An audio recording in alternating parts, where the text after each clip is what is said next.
Coming up on Hawk TV, we take a look at band preparing for Grand Nationals, the community within a local food pantry, and a nonprofit with a unique origin.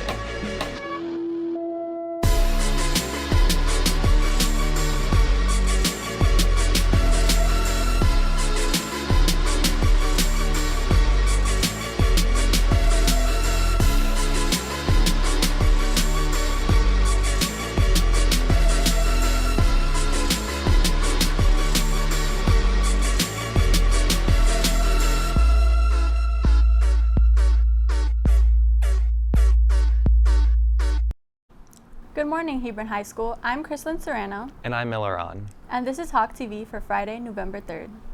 With the band program attending Grand Nationals for the first time in 4 years, Caitlin May takes a closer look at how the band is preparing and how the performance is different from previous years.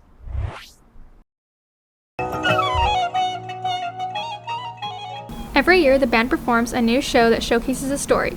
For this year's show, Monomyth, A Hero's Journey, the directors attempted to create a concept that takes the audience through a musical journey. We just wanted a certain vibe about the show and a certain concept about the music, and so we wanted something that was heroic in nature, but as it's developed over time, that's how we evolved into this hero's journey. And so the heroes go on a musical journey where the music takes us places.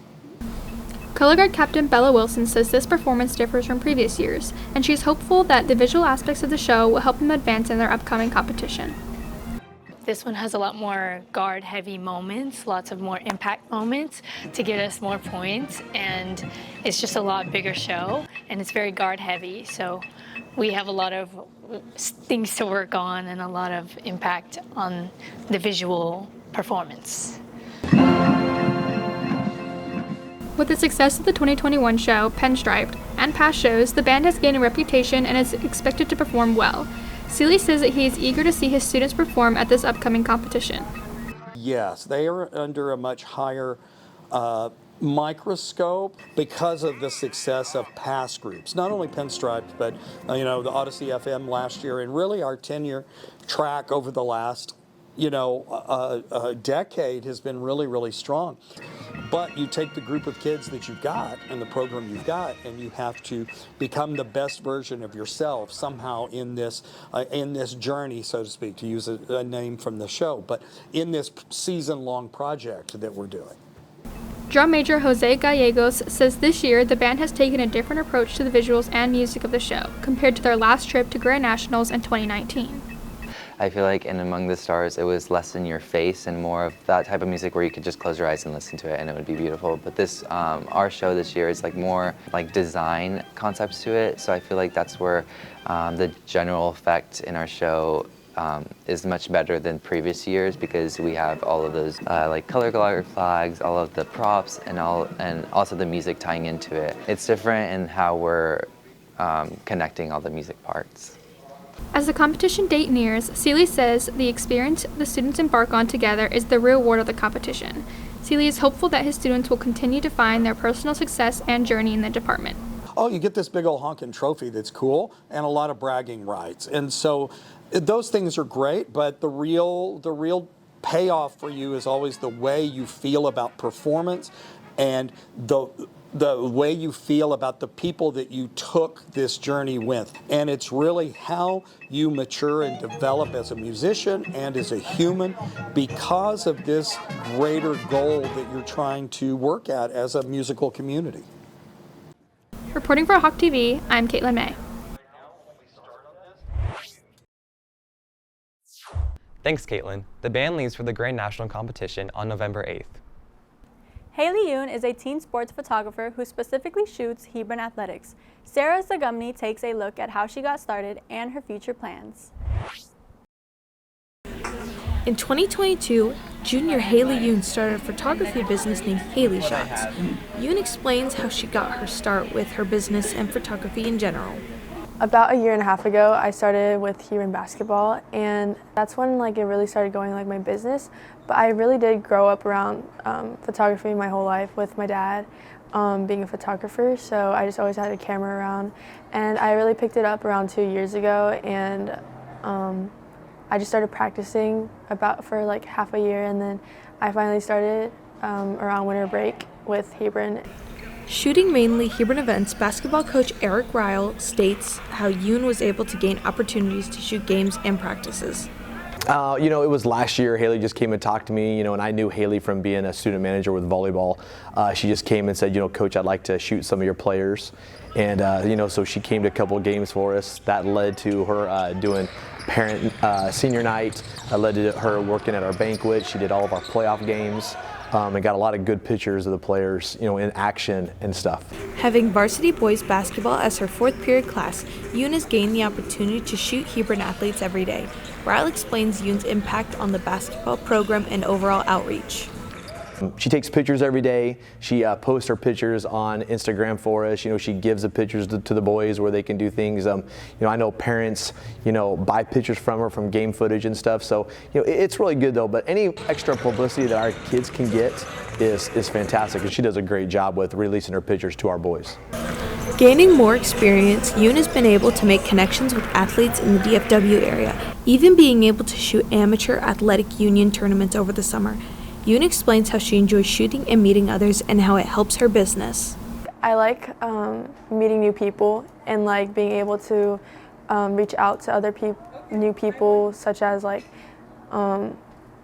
these D1 athletes that allow me to grow in my community, because they'll post me and tag me, and then I'll get more outreach in the community. With her Instagram now grossing over 400 followers and athletes reaching out to Yoon for photos, she says she hopes to continue to grow her passion into college and her career. I think I see it in my future. I really want to go to college and continue doing basketball photography. I think I really do want to go to a good basketball school, such as Kentucky, Duke, anywhere like that. I do want to continue doing it in my future after college as well. I want to be an NBA photographer and or the NFL sideline. I really don't care where I go. I just want to continue doing it. Reporting for Hawk TV, I'm Sarah Zagumny.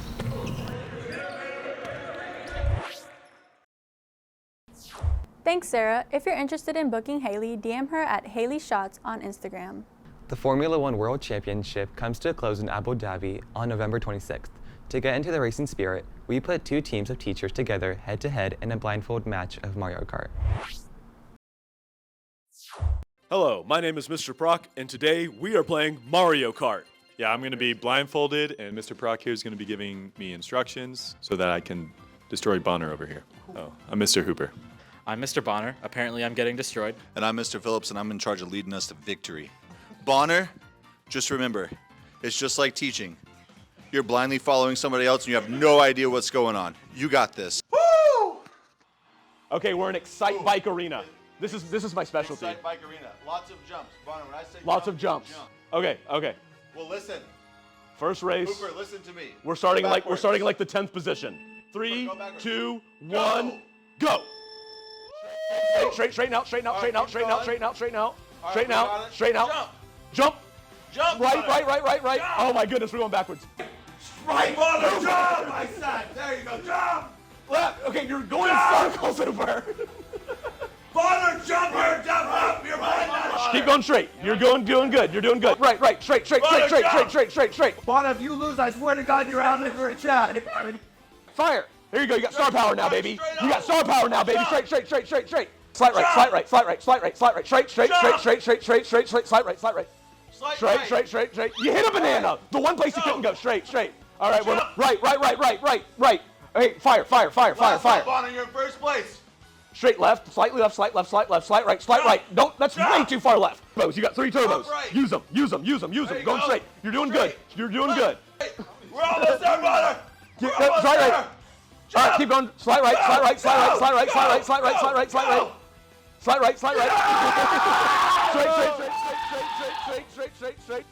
Straight. You're terrible. Straight. Garbage. Woo! Did I do it? Bonner, I'm so proud of you. You can stay in the group chat. Ladies and gentlemen, this is your winner. Do you have anything to say for the people? Get wrecked, Hooper. Why can't you? I thought you were a good teacher. Why can't you give better directions? I'm bad at directions, I guess. I'm blaming Proc. Mr. Circles. You went in circles. You didn't tell me that. You just said straighten up. Which way? Well, the way that you're not going. Oh, we're champions. Winners out. Thanks to all the teachers that participated. Every Thursday and Saturday, a food pantry in Plano strives to make an impact in their community. Addie Brumbelow takes a closer look into the work put into it and the environment it has created.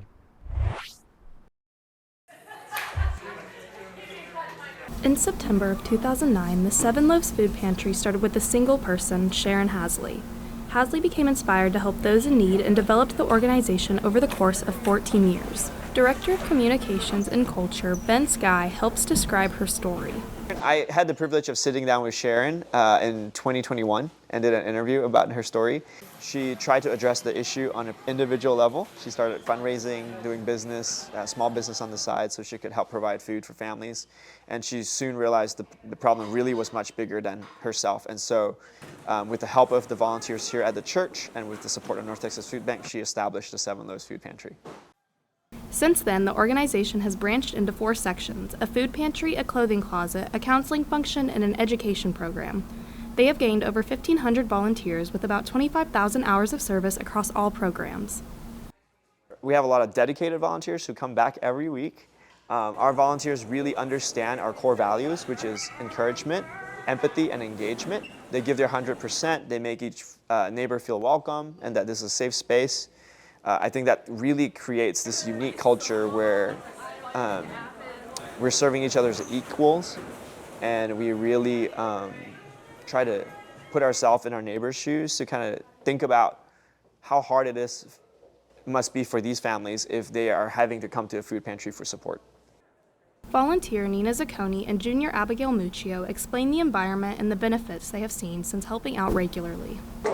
My favorite part is the connection that we establish with the neighbors and the staff. The staff is so kind and they really make you feel like you're a part of the team. My favorite part is interacting with the people because you can just see how grateful they actually are. It's a really good community of volunteers. Everyone gets along, we all have fun, it's really great. And then the people that we help are just so thankful, and they'll just tell you that a million times, and it's just really like heartwarming. Last year, over 3 million meals were provided to over 54,000 households. Multiple locals have said that utilizing the storehouse has changed their lives. This year we followed a family that started in our food pantry line and accessed all our programs and now has a job and is able to provide for his family. His daughter is going to college. His wife is starting a small business. So really seeing families that really start from a very difficult place where they're struggling to really thriving and surviving and no longer needing our services. That really is the ultimate goal, is that our neighbors will no longer have to stand in our food pantry line. In 2021, a 5-year vision was created, which states Seven Loaves wants to continue providing short-term resources for families in need, while also empowering them towards long-term transformation. Well, the motto is feed, clothe, and care as neighbors in one community, and it really just emphasizes just all aspects of life, just coming together to help each other out and showing compassion and care for other people that are in different stations in life, and I think that's how we all work together. Reporting for Hawk TV, I'm Addie Brumbelow.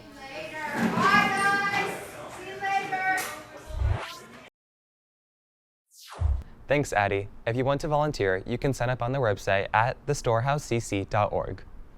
Allie's Wish is a nonprofit organization that hosted a 5K on October 28th, raising money to grant wishes to terminally ill mothers and their children. Riley Unterbug takes a look into the journey of how Allie's Wish came to be. On October 28th, Allie's Wish, a local nonprofit, held its 6th annual 5K at the Lakeside Shops of Flower Mound. Cameron Bodine, a local, participated in the race. I run cross country at Marcus, and our coach told us about the race. It was pretty good. I ran it with one of my friends, and we had a lot of fun. The organization started in 2014 and holds multiple events every year that grants ill mothers and their families wishes. These expand from trips to Disney to seeing the Northern Lights.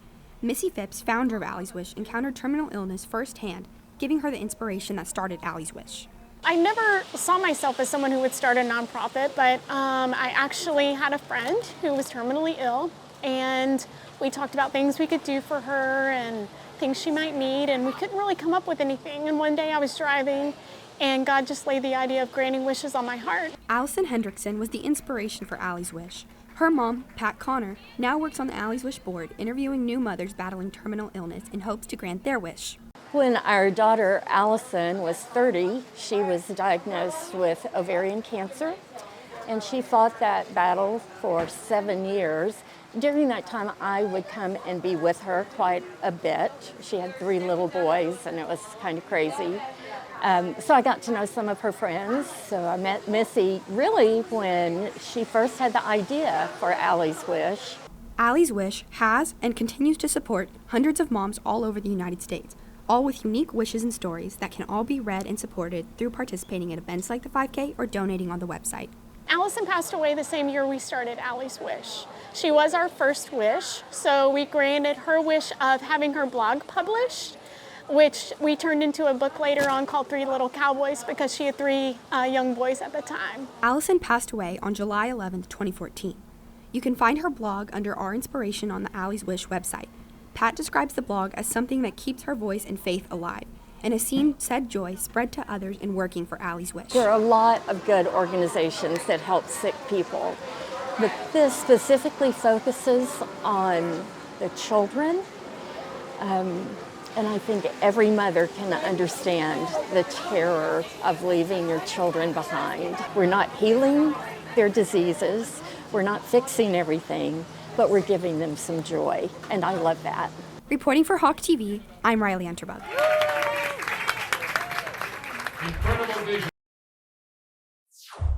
Thanks, Riley. You can support Allie's Wish at allieswish.org. After winning the area round of last year's playoffs, the Lady Hawks basketball team is trying to replicate last season's success with new team captains and a new approach to the game.